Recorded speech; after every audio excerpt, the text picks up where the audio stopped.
The brain is composed of more than 1,000 billion neurons. Specific groups of them, working in concert, provide us with the capacity to reason, to experience feelings, and to understand the world.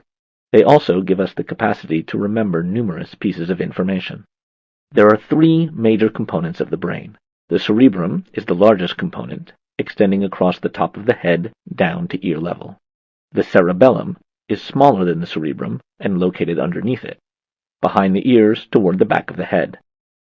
The brainstem is the smallest and is located under the cerebellum, extending downward and back toward the neck. The cerebral cortex is the outside portion of the cerebrum, also called the gray matter. It generates the most complex intellectual thoughts and controls body movement. The cerebrum is divided into left and right sides, which communicate with each other through a thin stalk of nerve fibers. The grooves and folds increase the cerebrum's surface area, allowing us to have a tremendous amount of gray matter inside of the skull.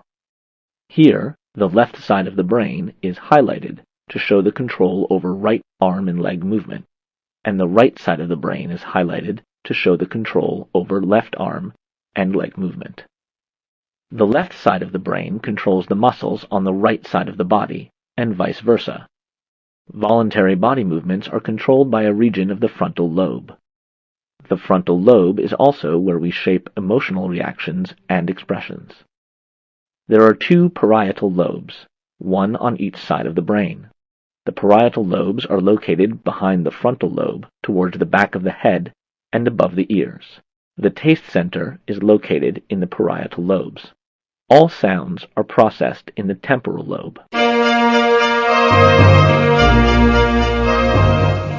They are also important for learning, memory, and emotion. The occipital lobe is located at the back of the head, behind the parietal and temporal lobes. The occipital lobe analyzes visual information from the retina and then processes that information.